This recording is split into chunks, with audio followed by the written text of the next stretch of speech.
네, 서울 동대문을 출신 장경태입니다. 일단 먼저 주거 안정을 위해서 노력하시는 국토부 관계자분들 너무 고생 많으십니다. 2019년도 주거 실태 조사 결과를 봤더니요, 이 청년층의 9%, 신혼부부의 3.9%가 여전히 최저 주거에 미달하고 있습니다. 이 네네. 부분 아마도 많은 노력을 하고 계시는데 이 부분도 좀 더 신경 써주셨으면 좋겠고요. 2018년도 주택 소유 통계에 따르면 이 주택 소유 비율도 40세 미만이 32% 정도로 나옵니다. 서울 같은 경우는 더 어렵겠죠. 23% 나오는데요. 최근 이 영끌 패닉 바잉 해서 영혼까지 끌어모아야지만 이게 집을 살 수 있나 참 자괴감도 많이 듭니다. 뭐 저도 사실 제가 받을 수 있는 대출 한도로는 서울에 살 수가 없어서 반지하에서 살고 있는데요. 이런 이 청년 주거 문제를 좀 해결하기 위해서 좀 노력했으면 좋겠는데, 이 한국감정원 부동산 통계 정보에서요, 이 아파트 매매 거래 현황을 살펴보면 2020년 올해 상반기에 20대 이하와 30대 아파트 매매 거래는 2019년도 상반기보다 3.6배, 3.8배 많은 수치를 좀 기록하고 있습니다. 또 주택금융공사의 주택금융통계 시스템 보금자리론 판매 금액을 살펴보면 올해 상반기가 또 작년 상반기에 비해서 6.5배에 달하는 수치, 그러니까 주택 대출도 큰 폭으로 지금 증가하고 있는데요. 이 주택 2030 세대의 청년층의 영끌과 패닉 바잉이 결국 이 주택 관련된 대출 그리고 마이너스 대출 등으로 이어지고 있습니다. 이 부분에 대해서 해결하기 위해서 많은 노력을 하고 계신데 저도 이번에 청년주거 사다리법 일명 영끌 방지법을 발의했습니다. 그래서 공공임대주택의 70%, 공공분양주택의 50%를 청년층에 특별 공급하고요. 또 용적률 완화 혜택을 받는 경우에서는 증가한 용적률의 70%를 기부 체납으로 환수해서 청년층에게 공급한다든지, 또 무주택 청년층의 취득세 감면 혜택, 대출 시 금리나 연소득 제한, 융자 한도액 등의 적용 혜택을 적용하는 등의 노력을 하고 있습니다. 이 부분에 대해서 국토부도 꼭 입법사항이 아닌 부분에 대해서는 청년주택 관련돼서는 이미 노력하고 계시기 때문에 좀 가급적이면 협조해 주셨으면 좋겠다는 생각이 드는데요. 어떻게 저희들이 생각하십니까? 청년 주거 문제 해결을 위해서 뭐 청약 공급, 뭐 대출, 공공모기지, 세제 지원 이런 것들을 저희들이 하고는 있는데, 의원님께서 지금 발의하시겠다는 내용에 있는 것들을 다 담으면 또 그 세대별로 그러면은 다른 세대는 어떡하냐 이런 문제들이 있을 수 있어서 저희들이 전체적으로 좀 조화롭게 될 수 있도록 노력하겠습니다. 예.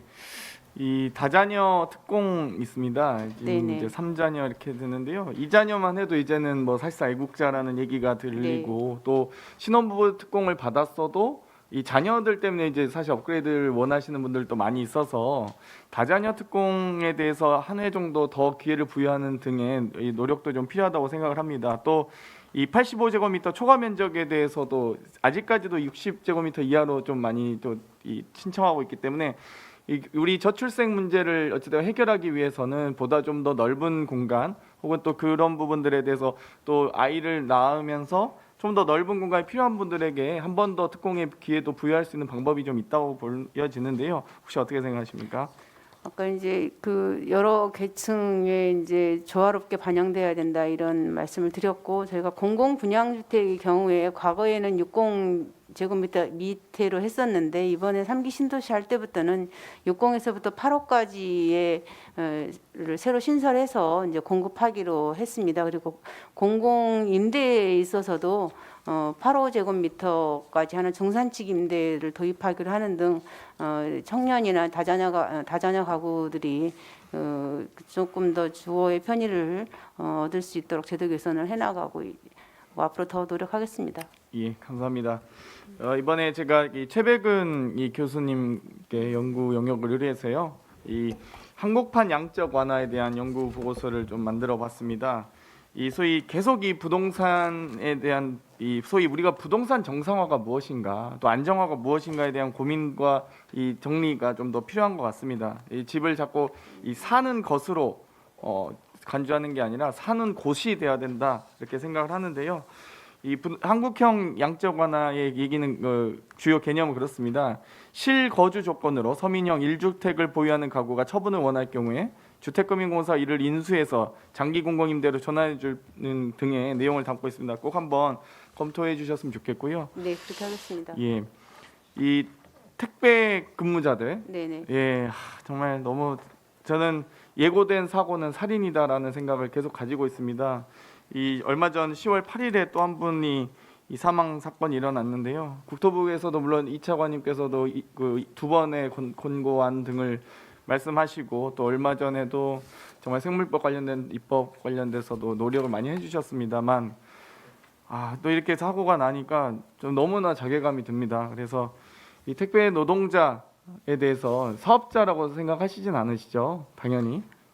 예, 뭐 저희가 그 택배 종사자들에 대해서 특고 대상으로 해서 저희가 지금 그 협의를 계속 해나가고 있기 때문에 뭐 노동자로서 저희들 바라보고 있습니다.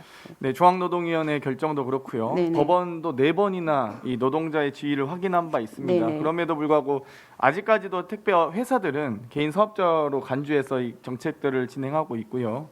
그래서 실제 이 분류 작업의 문제라든지 여기에 대한 인력 투입도 저희가 조사는 하고 있습니다만 제대로 되지 않았다라는 이 현장의 얘기들도 들려오고 있습니다. 그래서 이 민간 공동기구를 구성하는 등의 좀 이 후속 조치들이 좀 있었으면 좋겠다. 그러니까 2차 공관이 나왔음에도 불구하고 아직도 이 문제들이 발생하고 있고 또 다시 사망 사건이 일어나고 있고요. 이 경미한 뭐 사고로 처리하고 이렇게 좀 안일하게 대처하는 게 아니냐는 의견이 있습니다. 그래서 좀 더 적극적으로 민간 공동의 구성에 대해서 좀 검토해 주셨으면 좋겠는데요. 어떻게 생각하십니까? 저희가 지금 생활물류법 제정을 하면서 그 사업자 그리고 그 택배 종사자 그 노동자들하고 또 저희 국토부 함께 지금 그 협의체를 만들어서 협의를 해 나가고 있습니다. 그리고 말씀하신 것처럼 택배 종사자들의 경우에 분류 작업이라든가 이런 문제들로 가지고 노사 양측의 갈등이 있는 문제에 대해서는 제가 표준 계약서를 도입하기로 하고서 서로 지금 논의해 나가고 있습니다. 네.